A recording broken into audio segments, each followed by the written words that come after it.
네, 가로 2번 유체 속에 잠긴 면에서 전압력 구하는 문제인데요.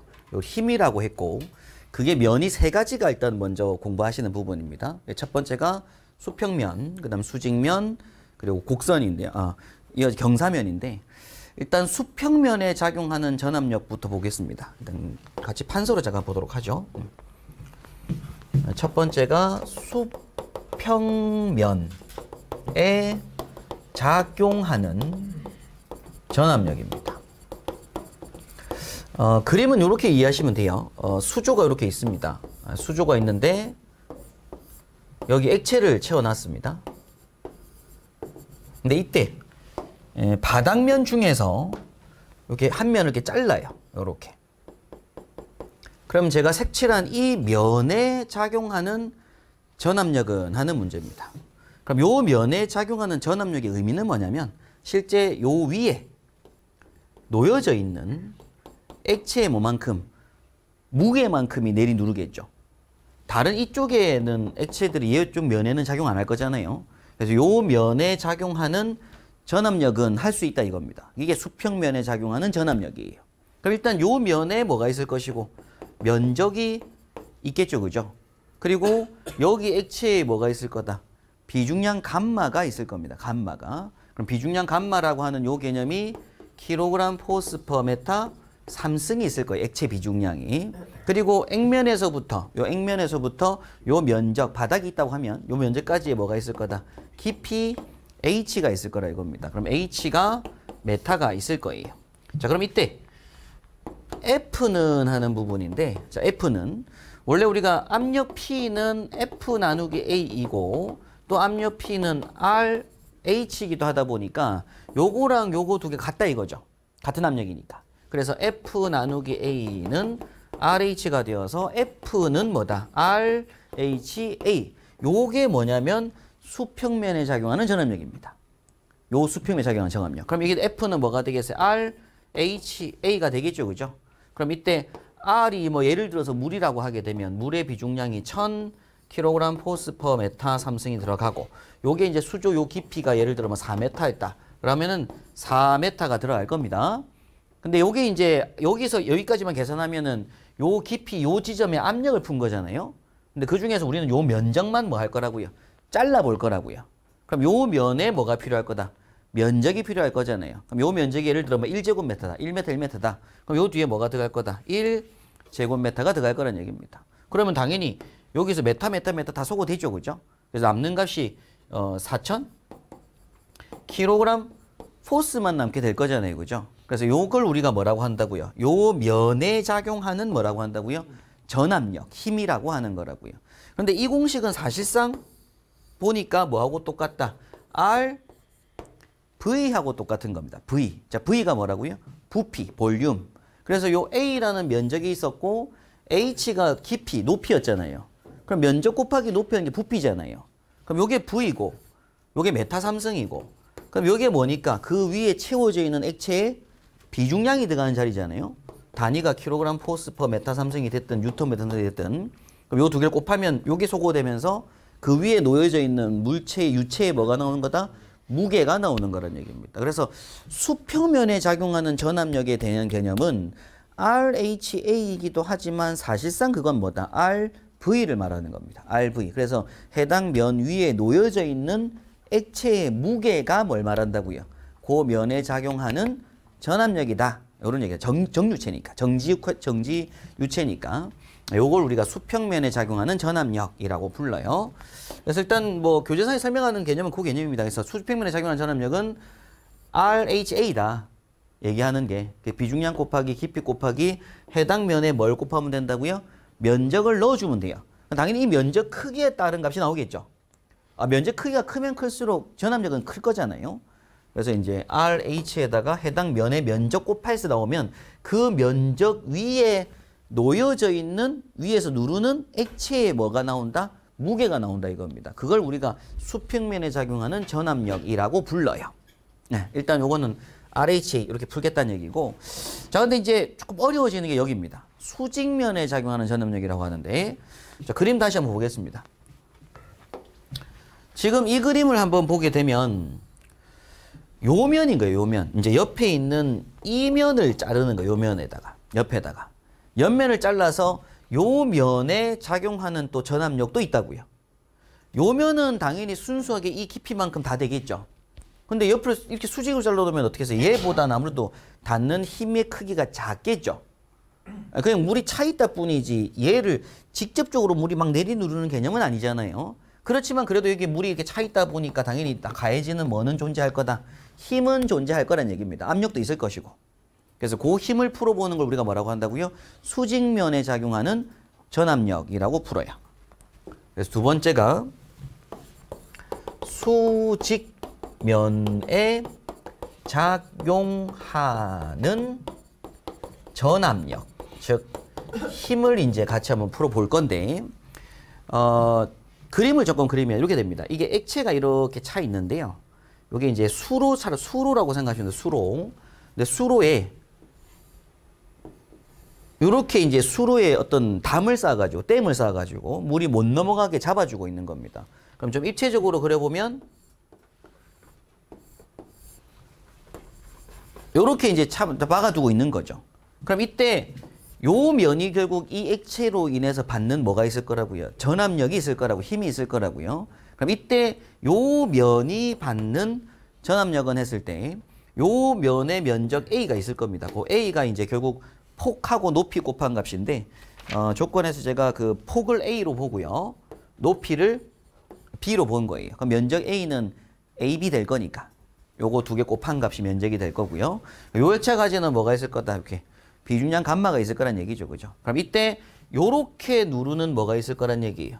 힘이 있을 거란 얘기예요. 그래서 요때 힘 구하는 공식은 무조건 RHA입니다.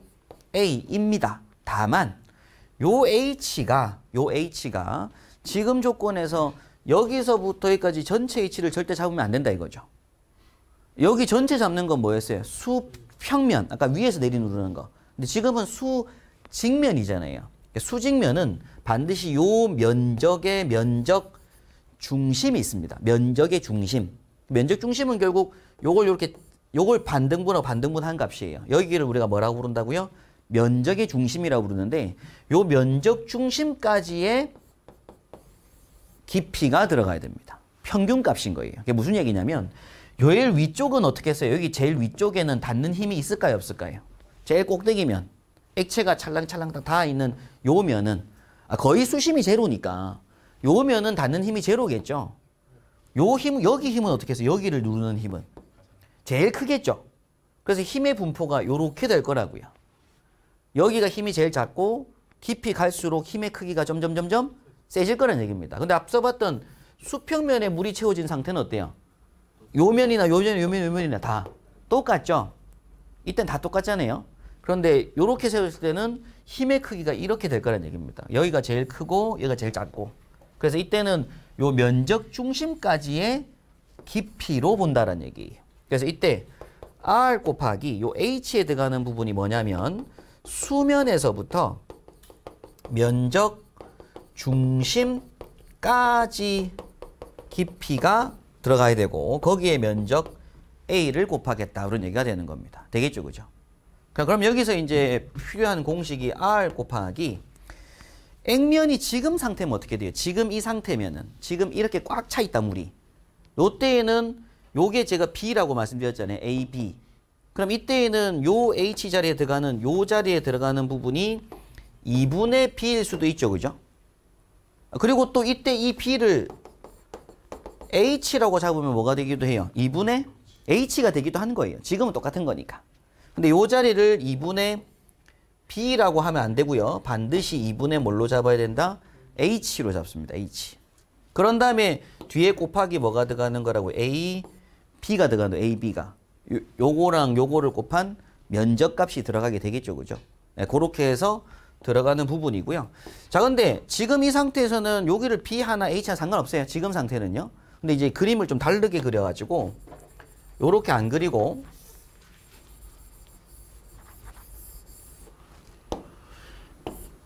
이게 이제 B고 여기 A입니다. 근데 이제는 물이 여기까지만 찬 거예요. 이렇게. 요렇게 찬 상태라고 하게 되면은 지금 요 공식에서 해가지고 요걸 R 곱하기 뭐 2분의 예를 들어서 요걸 이제 B라고, H를 B라고 봐가지고 요 AB라고 이렇게 하면 안 되는 거죠. 이건 B라고 하면 안 되잖아요. 왜냐면 B는 요걸 말하는 거니까. 그럼 이때 중요한 건 여기서는 요게 뭐가 될 거다? H일 거란 얘기입니다. 그럼 이때에는 요 공식을 이렇게 잡는 게 아니라 R 곱하기 일단 2분의 H 잡고요. 요게 뭐가 돼야 된다? H가 돼야 된다고요. AH가. 그래서 반드시 요 공식은 R 곱하기 2분의 H 제곱의 A라고 지금 교재 설명을 하고 있는 거예요. 지금 교재 설명의 의미는 그래요. 그러니까 B제곱이라고 안 잡고 H제곱 잡은 이유가. 그러니까 무슨 뜻이냐면 반드시 우리가 필요한 건 어디서부터가 중요하다고요? 요 수면에서부터 중요하다고요. 그럼 당연히 여기서 면적 중심은 여기쯤 되겠죠. 이게 B의 절반이 아니잖아요. 이 깊이의 절반점이지. 그리고 이때는 또 면적이 무슨 면적이 될 거다? 요 면이 액체가 닿는 부분이지 이 면까지 닿지는 않잖아요. 그래서 이때 이 평판이 받는 힘의 크기를 구할 때는 반드시 이건 필요 없고 액체가 닿는 면이 중요하다고요. 액체가 닿는 면이 뭐가 될 거다? AH죠. 요게 AH가 돼야 되는 것이고 그리고 요 H의 얼마? 2분의 1. 2분의 H가 돼야 되는 것이지 이게 2분의 B가 되고 AB가 되면 안 된다는 얘기입니다. 의도는 그런 거예요. 그래서 이런 그림이 나왔을 때는 중요한 건 공식이 뭐가 될 거다? R 곱하기 2분의 H의 HA 요런 개념이 될 거다라는 거죠. 그러니까 여기 평판이 아무리 높게 올라와 있어도 이 전체 높이를 잡으면 안 된다. 당연히 액체가 있는 부분까지의 뭘 잡아야 된다고요? 높이하고 폭을 잡아서 면적 계산하고 그리고 요 깊이를 2분의 뭘로 잡아야 된다고요? H로 잡아야 된다. 그걸 설명하고 있는 게 지금 이제 교재에서 요 공식을 설명을 이렇게 하고 있는 겁니다. 그래서 이게 사실은 2분의 H인데 R 곱하기 2분의 H 곱하기 AB 개념인데 그럼 요때 이제 AB라고 하는 부분을 갖다 AB를 안 보고 뭐 했다고 여기 B를 H로 잡아서 H제곱 A라고 봐야 된다 이거죠. 이게 식의 의도는 그런 의도예요. 그걸 이제 수직면에 작용하는 전압력 구하는 공식이라고 합니다. 자, 이건 이제 참고예요, 참고. 번외적인 문제인데, 자, 전압력은 좀 전에 봤지만 압력의 평균을 가지고 구하는 것이므로 평판의 면적 중심을 기준으로 풀었습니다. 자, 여기서 끝내요. 일단 여기서 앞서 공식은 끝이 나는 거고요. 그래서 시험 문제에 나오는 문제가 두 가지 문제가 있습니다. 수직면이 됐든 경사면이 됐을 때에는 실제로 우리가 면적 중심까지의 깊이를 가지고서 풀이를 계속 할 거예요. 그러니까 항상 우리가 문제는 무조건 면적 중심으로 하겠다 보시면 돼요. 왜? 이걸 수평면이라고 하더라도 수평면의 중심을 잡아주면 되죠. 수평면의 중심을 딱 잡아주면 어차피 액면에서 깊이는 똑같은 깊이가 될 거고 근데 수직으로 딱 세워주게 되면 이 면의 중심까지의 깊이만 잡아주면 된다고요. 경사면도 마찬가지입니다. 경사면도 면적의 중심까지의 깊이로 잡아주면 돼요. 무슨 문제든지 간에. 그래서 사실 이게 뭐 곡면도 마찬가지고 이게 수평면이든 수직면이든 경사면이든 무조건 면적 어디까지? 중심까지, 액면에서부터 면적 중심까지의 깊이를 H에 넣겠다고 생각하면 됩니다. 그리고 면적은 뭐 하면 되고 당연히 액체에 담겨져 있는 액체와 닿고 있는 면의 면적을 넣으면 되는 것이고 그런 개념인데 요건 뭐냐면 번외적인 문제로서 실질적인 압력 분포는 그렇지 않기 때문에 힘의 작용점이라고 하는 개념은 면적의 중점, 중심점하고는 조금은 다르다. 그리고 이 힘의 작용점은 다음과 같다라고 해서 요건 힘의 작용점 구하는 문제가 따로 나옵니다. 시험 문제가. 그러니까 전압력 구하는 문제가 있고요. 힘의 작용점 구하는 문제가 따로 있는 것이다라고 보시면 되고 힘의 작용점은 면적 중심이 아니라 뭐 한다? 약간 좀 더 밑에 내려갑니다. 깊이 조금 더 깊이 있게. 그래서 그 점에다가 보통 손잡이나 핸들을 잡아서 열 수 있도록 해야 된다 이런 거예요. 거기 힘이 주로 많이 들어가니까. 그래서 힘의 작용점 구하는 공식이라고 하는데 그게 지금 보면은 y 플러스 y가 결국 우리가 이제 수면 면적 중의 깊이라서 자 이게 좀 전에 봤던 이렇게 돼 있고 요렇게 여기 뚜껑이 예를 들어 있다. 그럼 액체가 이렇게 채워져 있는데 요걸 갖다가 제가 이렇게 열고 닫고 하겠다. 수문처럼. 그럼 이때 여기 가운데까지 요걸 우리가 뭐라고 한다고요? Y라고 한다고. Y. Y는 무조건 어디서부터? 수면에서부터 면적 중심까지를 뭐라고 한다고요? Y라고 한다고요. 자 그러면 이제 액면에 이렇게 경사진 면이 있었다. 액체가 있고 옆에서 봤을 때요. 경사진 면이 있어서 얘를 이렇게 열고 닫는 개념으로 요렇게 이제 물이 이렇게 채워져 있다 이겁니다. 그럼 요렇게 잡힌 상태에서는 요 면적 중심이 가운데 될 거잖아요. 그러면 요게 뭐가 되는 거라고요? y라고 y.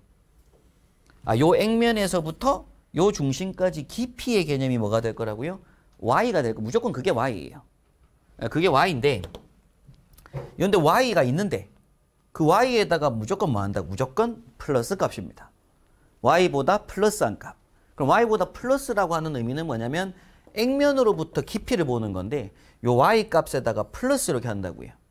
그래서 얘보다 면적 중심보다 무조건 어디 있다? 더 아래쪽에 존재를 합니다. 힘의 작용점은. 그럼 이때 플러스 돼가지고 요 뒷부분에 보니까 y 곱하기 a 분의 ig 이런 공식을 쓰는데 y라고 하는 값이 똑같은 요 y 값이에요.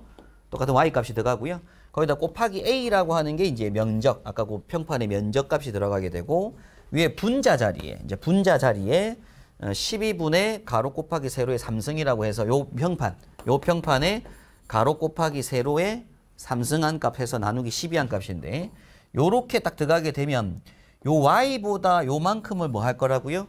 플러스 시킬 거라고요.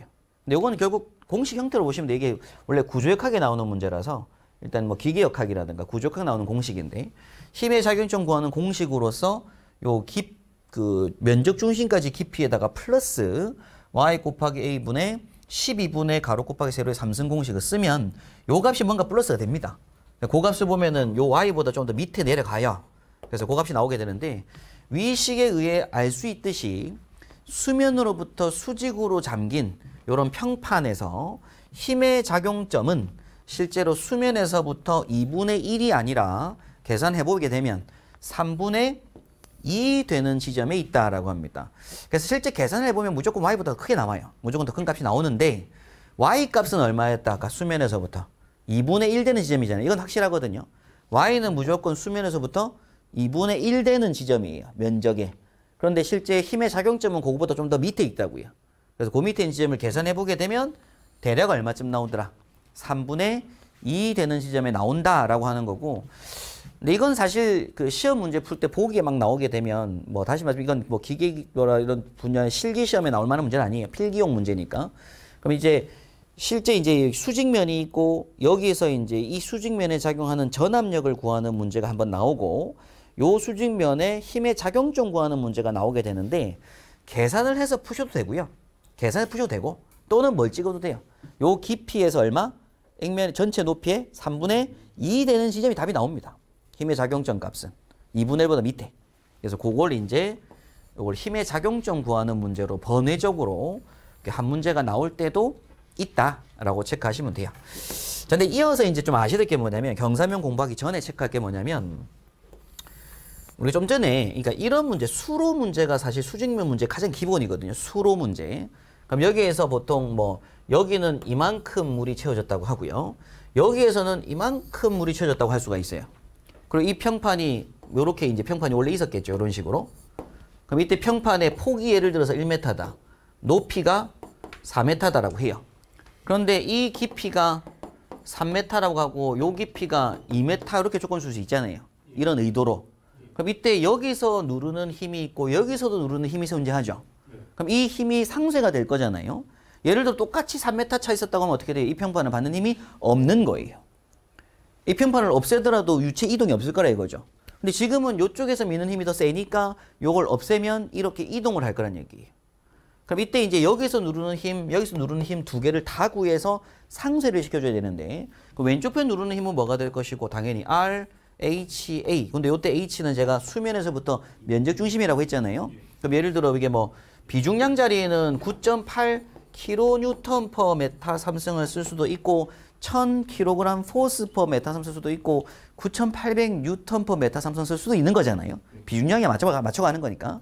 그럼 H에 들어가는 값은 액면에서부터 어디까지? 면적 중심까지니까 얼마 들어갈 거다? 1.5m가 들어가겠죠. 거기도 곱하기. 면적은 당연히 요 1에다가 요 3만 곱해야 되지 4를 볼 필요 없잖아요. 얘는 의미 없어요. 4는. 그럼 요거는 1 곱하기 3 메타 제곱이 될 거란 얘기입니다. 요게 왼쪽 편에서 미는 힘. 근데 오른쪽 편에서 미는 힘은 다시 또 9.8 kN per 메타 3승 곱하기 이제 요거는 1m죠. 2m에서 절반 가는 거 해야 되니까 요때 또 면의 면적은 요 면적일 거잖아요. 요쪽에서 받는 건. 그럼 요때 뒤에도 곱하는 건 1 곱하기 2 메타 제곱이 될 거라고요. 그래서 요 두 개를 뭐 해주면 되는데 이렇게 빼주면 되겠죠. 요 힘에서 요 힘을 뭐 해주면 빼주면 얘가 받는 힘이 있다고요. 그런 개념으로 풀이하게 되고 또 이제 뭐 평판이 이렇게 있는데 물이 이렇게 뭐 하는 문제도 있고 막 넘치가 넘어가는 문제도 있고 이런 것들은 여기서 또 요렇게 미는 힘, 요렇게 미는 힘이 있을 거잖아요. 요때는 미는 힘을 구할 때 여기서부터 여기까지의 깊이가 들어가야 됩니다. 아, 당연히 압이 세니까. 이만큼 물이 꽉 차 있는데 압이 미는 힘이 셀 거잖아요. 요때는 당연히 여기서부터 요 면적 중심까지의 깊이 잡아줘야 되겠죠? 근데 면적은 어때 돼요? 요 면 면적만 잡으면 되죠? 요 면에 면적이 있을 거잖아요. 그럼 그걸 풀게 되고 요쪽에서 뱉는 힘은 여기서부터 하면 돼요. 아, 이걸 액체 볼 필요 없다고. 여기서 물이 이렇게 넘치는 와중에 요 면에서 작용하는 힘은 요 면에서부터 깊이. 그럼 요 면에서 면적 중심이 여기잖아요. 그럼 요게 깊이가 되고 여기서 요쪽 면에서 받는 면적은 요 면적이면 되죠. 아랫면. 그게 힘의 크기가 됩니다. 그럼 그 두 힘을 또 뭐 해주는 거? 빼주는 거. 하여튼 그런 값으로 기출 문제가 막 나와 있어요. 이런 것들은 이제 문제를 많이 풀어보시는 게 중요하다. 이런 문제가 전부 다 수직면에 걸리는 전압용 문제입니다. 요 문제들이. 근데 딴 거 없습니다. 수직면은 무조건 뭐 한다? 액면에서부터 면적 중심까지의 깊이 집어넣고 그 액체가 닿아 있는 면에 뭘 집어넣자고요? 면적을 넣자고요. 비중량이 어차피 비중량 넣으면 되는 거니까. 네, 그렇게 하면 그쪽 면에서 작용하는 전압력 구하는 문제가 나오게 될 거다. 뭐 이런 얘기죠. 일단 공식을 한번 체크하신 거고 이건 그냥 번외적인 문제예요. 이건 그냥 물으면 묻는 거고 보통 없는 문제긴 한데 이런 힘의 분포에서 작용증하는 문제가 있기도 합니다. 자, 이어서 경사면에 작용하는 전압력도 같은 개념인데요. 사실 같은 개념인데 이렇게 만약 조건이 있다. 그럼 여기가 이제 액체가 가득 차 있다라고 한 거예요. 이렇게. 여기가 이제 보통 이렇게 막혀져 있고 여기가 이제 면이 이렇게 있는 거지. 이게 물 속에 있다고 생각하시면 안 돼요. 물 속에 있으면은 이쪽에서 받는 힘도 있기 때문에 다 상쇄가 되거든요, 실제. 이쪽에서도 받는 면이 힘이 있을 거잖아요. 그러니까 이거 문제는 요렇게 벽이 있고 이렇게 벽이 있고 여기 축이 잡혀가지고 요렇게 물을 채워두고 있다 이겁니다. 그럼 이때 얘가 받는 뭐가 요쪽에서 받는 뭐가 있을 거라고요? 전압력이 있을 거라고요. 그럼 요쪽에서 받는 전압력 구할 때 또 중요한 건 뭐다? 요 면에 이 면의 면적. 아, 요 면의 면적. 그다음 깊이는 여기서부터 요 중심부까지의 뭐가 될 거다 이렇게 깊이. 딴 거 없이 면적의 중심까지의 깊이가 제일 중요한 거예요. 그럼 당연히 요 액체의 가지는 뭐가 있을 것이고 비중량이 있을 것이고. 그럼 이제 비중량 해가지고 요 깊이를 하게 될 건데 요때 이제 중요한 건 요게 중요한 거라 이겁니다. 요게. 그러니까 지금 이 공식에서 요거 굳이 신경 필요 없어요. 그러니까 만약에 이 여기서부터 여기까지의 길이를 안 거죠. 아, 이게 조건에 제시가 된다. 라고 하면은 요 각도 세타가 있을 거잖아요. 요 각도 세타가 있을 때는 삼각형이 이렇게 있을 때 요걸 조건에 주어지고 요게 조건에 주어지더라고. 예를 들면 5m. 그러니까 여기에 평판의 면적 중심이 있는 곳까지 해가지고 여기가 뭐 2m고 얘가 예를 들어서 뭐 몇 m일까요? 4m고 요렇게 뭐 2m가 있다. 그럼 여기 2m, 4m, 2m가 있다고 했을 때 요 가운데 절반이니까 여기 딱 2m 되죠, 여기가? 그러면 이제 요 값은 4가 될 거잖아요. 아, 왜냐면 이렇게 평판이 있을 거니까. 그럼 요 가운데 지점 여기 2m고 2m니까. 그럼 여기서 여기까지는 4m인 게 주어진 거잖아요. 근데 우리는 이게 중요한 게 아니죠. 우리가 알 건 이게 아니라 요걸 알아야 되거든요. 그럼 당연히 요 길이 4m에다가 곱하기 뭘 해야 된다? 사인 세타. 요 각도 세타를 할 때 요게 빗변이고 이게 높이거든요. 뒤집어 보면 얘가 높이잖아요. 삼각형에서 요 각도를 할 때 빗변을 알고 요걸 알려면 빗변 곱하기 사인 세타를 해야 됩니다. 사인 메터. 그래서 여기 들어가는 각도가 사인 세타를 계산하셔야 돼요. 우리 삼각형에서 빗변을 알고 세타를 할 때 요거 구하려면 뭐 해야 되고 코사인 세타. 요거 구하려면 사인 세타를 필요하거든요. 그래서 이제 요 길이 4m에다 곱하기 사인 메터 하면 요게 나올 거라고요. 그래서 요게 그 의미입니다. 그 의미. 근데 결론적으로는 요거 구하는 게 중요하다 이거 요거. 요 길이 구하는 게 중요하다. 그래서 요 길이 하고 곱하기 뭐 하고요? 면적 A 해주고 거기다 비중량 뭐 해주면 감마 해주면 요 면에 작용하는 뭐가 나올 거라고요? 전압력이 나올 거다. 모르는 얘기인데 3번까지 사실 보긴 봤지만 다 뭐 한 거예요? 똑같아요. 수평면이 됐든 사실 수직면이 됐든 경사면이 됐든지 간에 무조건 중요한 건 뭐다? R, 비중량 곱하기 수면에서부터 면적 중심까지 깊이. 거기다 곱하기 액체와 닿아 있는 면의 면적. 요게 결국 뭐라가 된다고요? 면에 작용하는 전압력 구하는 문제입니다. 네, 딱 같은 개념이어서 이제 이 전압력 구하는 것도 이제 문제를 좀 많이 풀어보시는 게 더 중요한 부분이 있을 것 같고요. 자, 이어서 가로 3번에 보시게 되면 유체 정력학에서 액주계가 나옵니다. 액주계. 액주계도 일단은 굉장히 중요한 문제고요. 그 액주계는 액주의 높이에 의해 유체의 압력 차를 측정하는 장치이다라고 되어 있고, 보통 이걸 우리가 피에조미터라고도 표현을 하긴 하는데, 일단 액주계 문제가 피에조미터라고 하는 게 지금 동그라미 2번에 나오잖아요. 근데 피에조미터가 뭐냐면 지금 요 그림이 플라스크라고 생각하시면 안 되고요. 요 그림은 요렇게 배관이라고 생각하셔야 돼요. 배관. 그럼 여기에 이렇게 뭐가 배관이 이렇게 와 있다. 배관이. 배관에다가 구멍을 뽕 뚫어 가지고 거기에다가 유리관을 꼽아 놓은 거예요. 이렇게. 유리관을. 그래가지고 평상시 정지 상태인데 유리관 위에 액체가 이렇게 튀어나와 있더라고요. 이게 동그란 우리 실험용 플라스크 말고 지금 이 그림은 배관으로 생각하시면 돼요. 배관에 액체 꽉 차 있는데 거기 구멍 뚫어서 설치한 거. 이걸 우리가 뭐라고 한다고요? 피에조미터라고 불러요. 그러면 당연히 요 내부의 배관 내 액체 압이 높은 상태면 이게 쏙 올라와 있을 거라 이거예요. 그래서 요 압이 올라와 있으면 그냥 이 상태에서 이게 눈금이 막 있을 거잖아요. 바깥쪽에. 그리고 우리가 배관에 뭘 알게 되고 지름을 알고 이게 뭐 100mm짜리 배관이다. 지름을 알면 이 배관의 중심부에서의 압력을 구하려고 하게 되면 요 눈금 읽은 값에다가 배관 지름의 절반 되는 DP에서 요 H를 알면 되죠. 그래 놓고 이 액체에 우리가 뭘 알면 돼요? 비중량을 알면 돼요. 그럼 요 압력은 뭐가 될 거다? 그냥 RH가 될 거라고요. 그래서 액주계는 뭘 나타내는 거다? 액주계는 말 그대로 눈금 읽음으로써 비중량을 곱해서 그냥 압력을 바로 뭐 할 수 있는, 계산할 수 있는 요 우리가 액주계라고 한다. 압력계 말고 액주계라고 합니다. 근데 이 액주계의 가장 대표적인 게 원래 수은기압계예요. 가장 많이 쓰고 있는 게 수은기압계고, 자, 기압계 중에서 가장 간단한, 액주계 중에서 가장 간단한 것으로 액주계 내에 비중이 큰 수은을 놓고 수은의 상승 높이를 이용하여 대기압을 측정하는 장치이다라고 되어 있는데, 수은이 가득 차 있는 곳에다가 액주계를 집어넣고요. 가득 담궈 놓습니다. 그러면 이 액주계 쪽에 파이프 안에 수은이 꽉 차요. 이 상태에서 이제 끝부분을 갖고 쑥 들어 올립니다. 이렇게. 들어 올리게 되면 안에 있는 수은이 밑으로 쑥 쏟아지겠죠. 근데 이 쏟아지는 부분을 이걸 처음에 담궈 놓은 상태에서 이걸 반드시 이쪽을 갖다 들고 쭉 올리는 거예요. 이렇게. 속에서 또 들어 올리다 보면 안에 있는 액체가 밑으로 빠지잖아요. 무게 때문에. 근데 빠질 때 이 끝은 뭐가 형성이 될 거라고요? 요 끝은 진공이에요. 진공. 누가 공기를 넣어준 게 아니니까. 액체만 꽉 차 있다가 그 상태에서 들어 올리게 되면 누가 에어를 집어넣지 않는 이상은 끝부분은 진공 상태라고요. 그럼 당연히 이걸 연직으로 세운다고 봤을 때 가운데는 진공이 진공. 근데 이 액면에는 뭐가 작용하고 있고? 대기압이 작용하는 압력차가 무조건 존재합니다. 압력차가. 압력차가 존재하기 때문에 그 압력차만큼은 당연히 뭐 할 거다? 밀어 올리고 있을 거란 얘기죠. 그 높이가 대략 몇 cm라고요? 76cm입니다. 그래서 물로 하게 되면 몇 메터 되는 거예요? 10.342m만큼 되기 때문에 사실 물로 하는 액주계는 없습니다. 너무 길기 때문에. 그래서 수은주라고 해요. 그래서 수은으로는 이런 액주계를 만들어낼 수가 있다는 거죠. 76cm. 대기압은.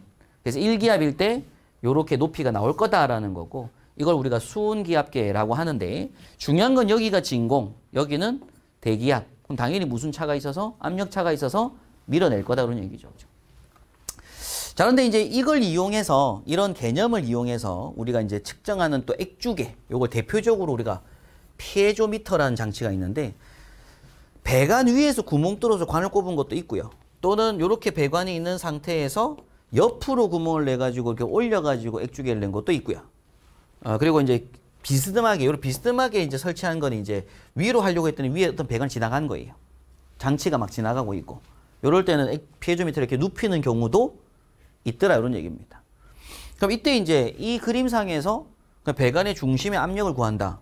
그럼 배관 중심 압력을 구할 때는 중심으로부터 뭐 하면 되겠어요? 그냥 요 액주계 높이만 측정하면 되죠. 이 높이만 알면 되잖아요. 그럼 액체에 뭘 알고 있을 거니까 비중량을 알고. 그럼 비중량 곱하기 요 높이 h를 하면 요 점에 무슨 합이 나오는 거예요?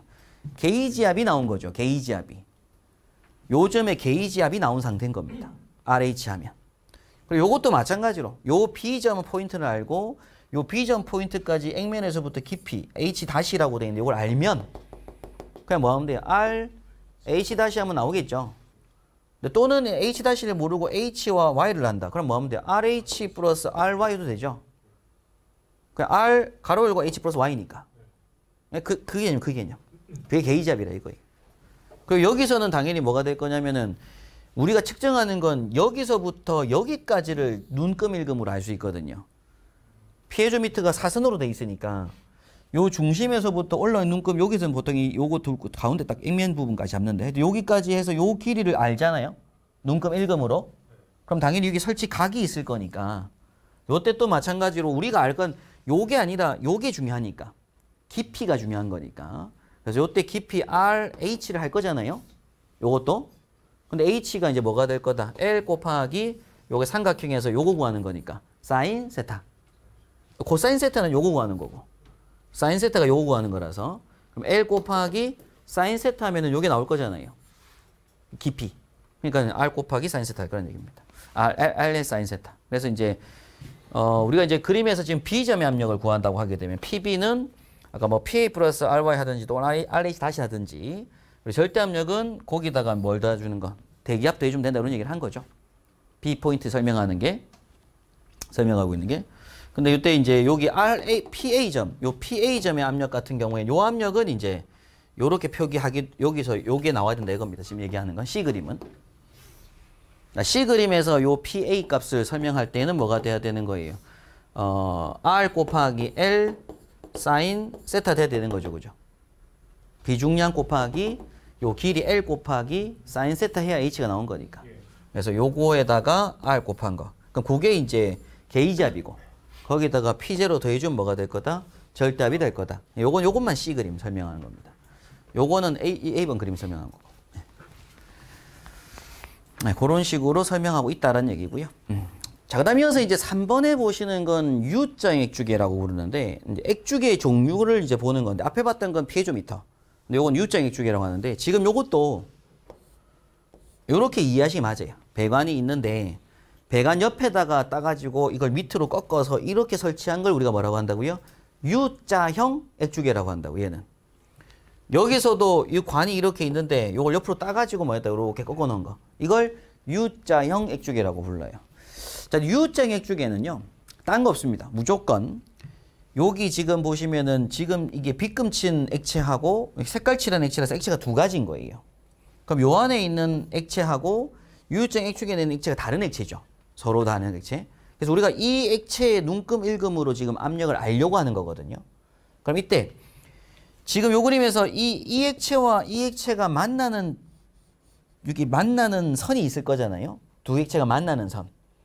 그래서 이때 U자형 액주계 문제가 만약에 시험에 나온다. 시험에서 이것도 다 필기용 문제인데 U자형 액주계가 시험에 나온다. 그럼 무조건 딴 거 없어요. 무조건 이건 그림상에서 요렇게 평행선 끊는 게 가장 핵심입니다. 평행선 끊는 거. U자형 액주계는 무조건 평행선을 이렇게 그어야 돼요. 그럼 여기도 마찬가지로 지금 이거는 액체가 한 종류잖아요. 두 종류가 아니라서 만나는 점이 없죠. 만나는 선이 없지만 지금 보면은 여기가 대기하고 만나는 선이 하나 있잖아요. 대기하고 만나는 선. 요걸 이렇게 다 끊는다고 이렇게. 끊어서 요 두 점의 압력은 뭐 하다? 같다라고 놓고 풀이하는 게 가장 핵심 문제입니다. U자형 액주계 문제는 무조건 그렇게 풀어야 돼요. 그래서 저는 모든 U자형 액주계 문제를 다 그렇게 풀기 시작하거든요. 모든 U자형 액주계 문제는 그 두 액체가 만나는 점이 있으면 거기를 평행선을 착 자를 그어 놓고 그 두 점의 압력은 뭐 하다? 같다. 거기서 모든 문제가 풀이가 시작이 돼야 됩니다. 그래서 같이 한번 그림 그려보면서 할게요. 일단 왼쪽 편에 있는 그림 그려보면 뭐 여기 있고 원이 있고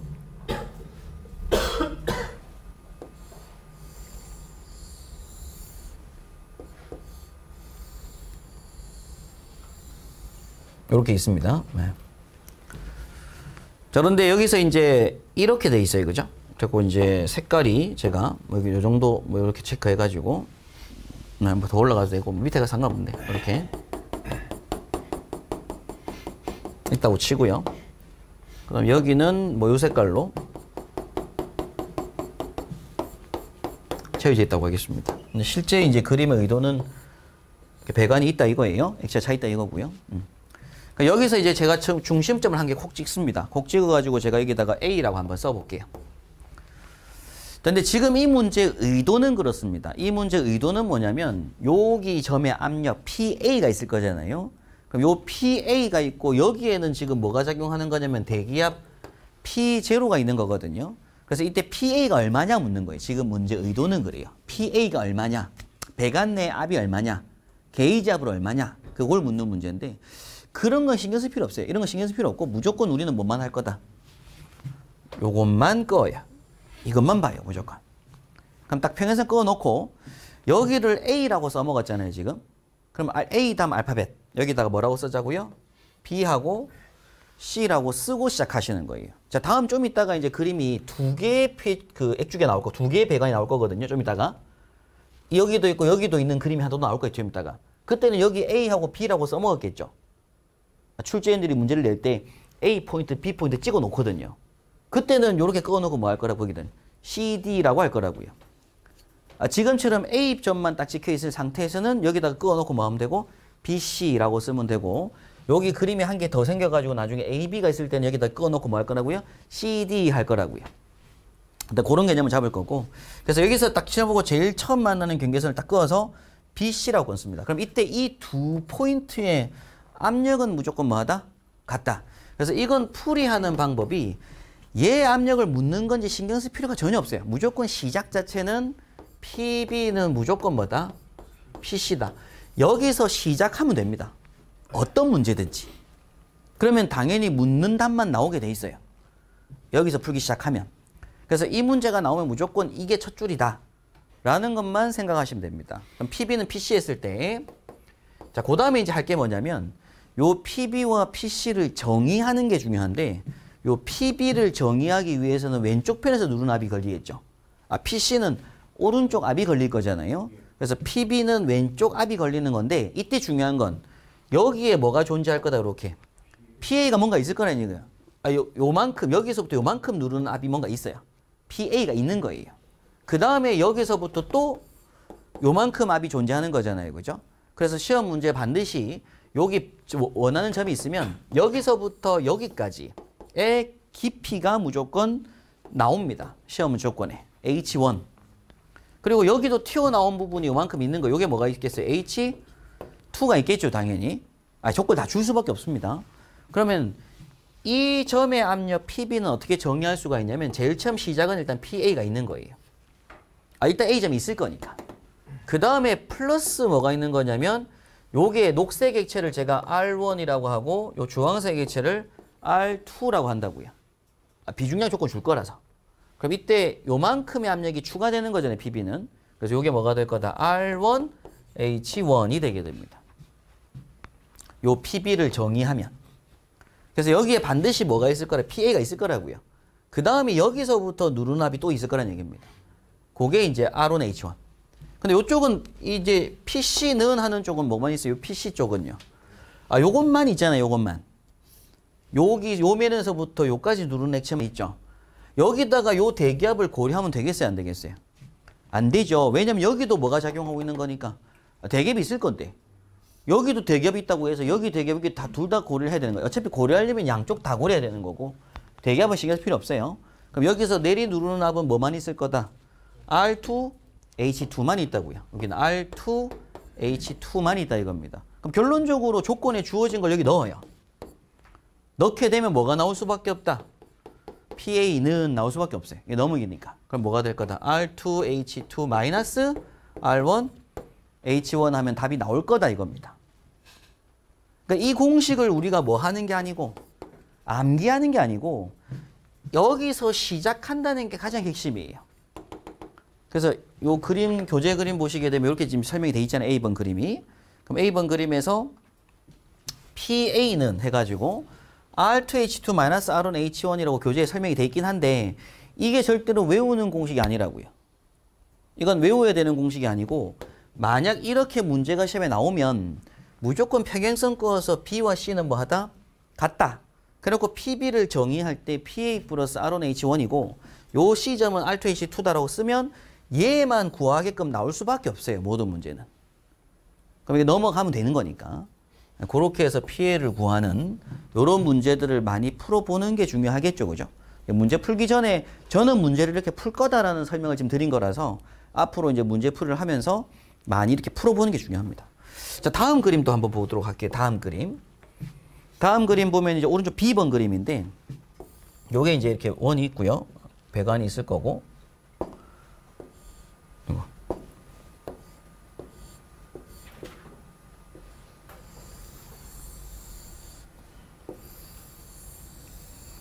이렇게 이쪽 H가 있습니다. 근데 이제는 좀 다르게 요 안에 액체가 이렇게 차 있는데 그죠? 이 액체만 차 있어요. 근데 가다가 여기서 멈춰요. 지금 액체가. 지금 B번 그림은 무조건 그림 맞춰가면 됩니다. 그림 맞춰가면 되는 거고 여기 이제 배관이 이렇게 있다 이거죠. 그리고 여기를 갖다가 A점이라고 찍은 거예요. 그럼 이제 A점은 프린트가 돼 있기 때문에 우리는 제일 밑에서 시선 두다가 제일 처음 나오는 경계선 요걸 갖다가 가감하게 쫙 끊는다고요. 샤프로. 끊어놓고 여기다가 뭐라고 쓰고 B라고 쓰고 C라고 딱 쓰고 시작하는 겁니다. 시험지에서. 그럼 풀이 과정. 첫 줄에 들어가는 건 무조건 뭐다? PB는 PC다. 그럼 이때 이제 PB에 대한 설명을 하려고 보니까 여기에 비중량 감마 하나만 있으면 되죠. 이제 R1H2까지 있을 필요 없고 하나만 있으면 되고 여기서부터 요까지의 깊이 H만 주어져 있을 거잖아요. 지금 이 문제는 주어진 게.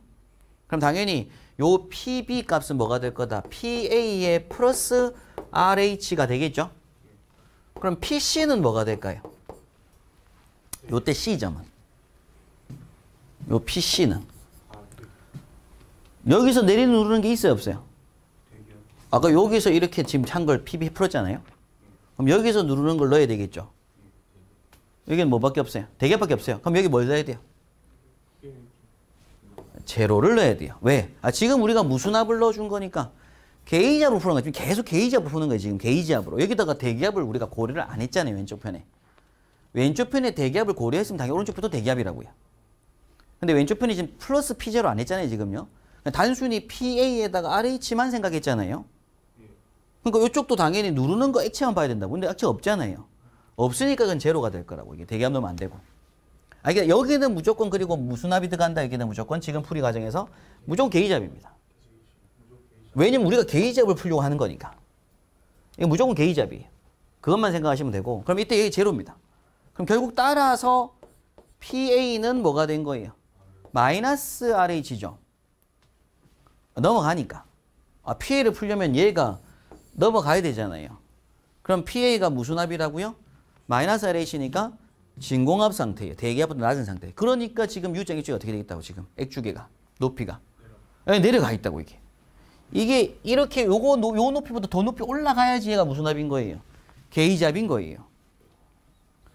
얘가 이렇게 돼 있다는 얘기는 지금 유체 내부 압이 무수납이다. 배관 내부 압이 대기압보다 낮은 상태인 거예요. 이 내려가 있으니까 빨려 들어가 있는 상태니까. 대기압이 더 세죠 지금. 대기압이 더 세서 밀고 있는 상태잖아요 지금. 그러니까 얘가 PA는 무수납이라고 이제 마이너스 RH. 근데 제가 앞에 말씀드렸지만은 원래 압은 마이너스가 없죠. 압의 개념은 마이너스가 없잖아요. 그런데 여기서 이제 마이너스를 딱 기호를 딱 떼면 요게 무수납이라고 하는 거다. 진공압. 진공압이 원래 대기압보다 뭐 한 정도 얼마나 낮은지를 나타내 주는 거라고 했잖아요. 그럼 여기서 마이너스 자를 뺀 걸 우리가 진공압이라고 한다고요. 그럼 여기서 마이너스를 붙여놓고 이렇게 썼다는 얘기는 무수납인 거고 요거는 게이지압. 지금 우리가 구하는 게 무수납이니까 게이지압이니까. 그럼 게이지압으로 마이너스 RH라는 얘기는 결국 뭐 한 거예요? 대기압보다 마이너스 RH만큼 높다는 얘기잖아요. 근데 마이너스 RH보다 높다는 얘기는 결국 뭐가 된 거다? 부압이다. 그러니까 RH만큼 뭐한 상태다? 낮은 상태다는 걸 알려줄 수가 있다. 이런 의도입니다. 그래서 마이너스 RH의 한 부분은 게이지압으로 표현해. 이제 우리가 지금 계속 푸는 건 지금 게이지압입니다. PB 역시 게이지압, PC도 게이지압이에요. 그러니까 PB가 PA 플러스 RH 했고 이건 게이지압으로 제로죠. 그럼 이걸 넘겼을 때 PA는 마이너스 RH 나왔다는 얘기는 게이지압인 거예요. 그럼 게이지압으로 마이너스 RH라고 했을 때 마이너스를 떼면 그냥 뭐라고 할 수 있다고요? 진공압이라고 말할 수 있다는 얘기입니다. 네, 그런 설명을 지금 여기서 하고 있고요. 그래서 요 A점의 진공 압력이 지금 뭐다? 그냥 RH라고 한 것이고 이게 A점의 게이지 압력이라고 하면 요건 마이너스 RH가 돼야 되는 거예요. 그럼 이때 절대압은 당연히 뭐가 되겠어요? 절대압은 대기압 마이너스 RH가 되겠죠. 진공압을 RH라고 했으니까 제가 대기압 빼기 진공압이라고 했으니까 근데 또 대기압 플러스 게이지압이잖아요. 그러니까 대기압 플러스 게이지압 하면 똑같죠 이렇게. 그런 개념으로 만들어질 수가 있다. 그런 얘기입니다. 그래서 그게 이제 이어지는 요 문제를 한번 잠깐 볼 건데 근데 더 많은 문제를 푸는 게 원래 맞고요. 그링과 같은 액주기에서 원 중심의 압력은 계기 압력으로 몇 파스칼인가라는 문제인데 이건 신경 쓸 필요 없다고. 이런 걸 아예 고민하면 안 돼요. 일단 요 그림 보자마자 무조건 뭐 하는 게 중요하다. 이렇게 사전 탁 끄는 게 중요하다. 그렇게. 꺼놓고 여기를 갖다 점 딱 찍어서 A라고 쓰고요. BC라고 써요. 그 다음에 PB는 뭐다? BC다. 그럼 왼쪽에 PB 값은 뭐가 될 거다? PA에다가 플러스 요 PA가 있을 거잖아요. 거기다가 플러스 요 10cm 줬죠. 비중이 얼마라고 했고 2라고 줬고 비중이 2란 얘기는 비중량이 2000kg 포스 퍼 메타 삼승이란 얘기잖아요. 비중이 2니까. 그럼 또는 이제 단위가 지금 파스칼로 물었으니까 그냥 저는 비중이 2니까 뭐라고 하겠다. 9800 곱하기 2라고 볼 수 있죠.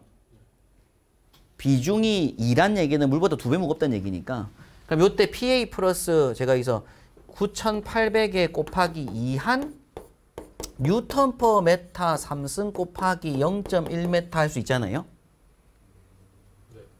요 압력을 표현할 때 PB는 PA 플러스 요만큼인데 요만큼을 표현할 때 비중이 2짜리니까 9800 곱하기 2 한 거 뉴턴 퍼 메타 3승 곱하기 10cm니까 0.1m 했다고요.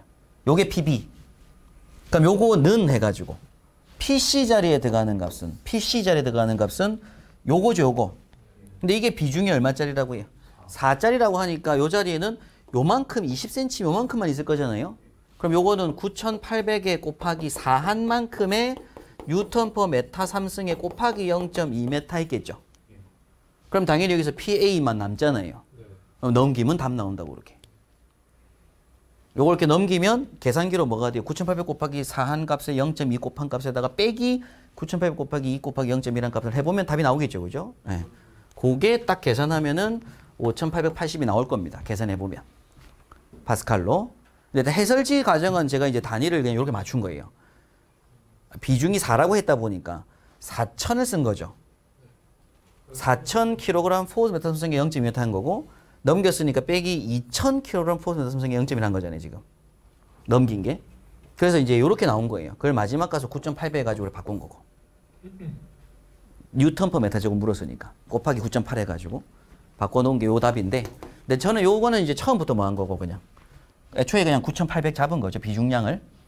그렇게 푼 건데 이렇게 푸나 저렇게 푸나 답은 똑같은 거니까 이런 과정으로 풀이할 수가 있다라는 겁니다. 이어지는 니은 내용은 또 잠깐 쉬었다가 보도록 하겠습니다. 예.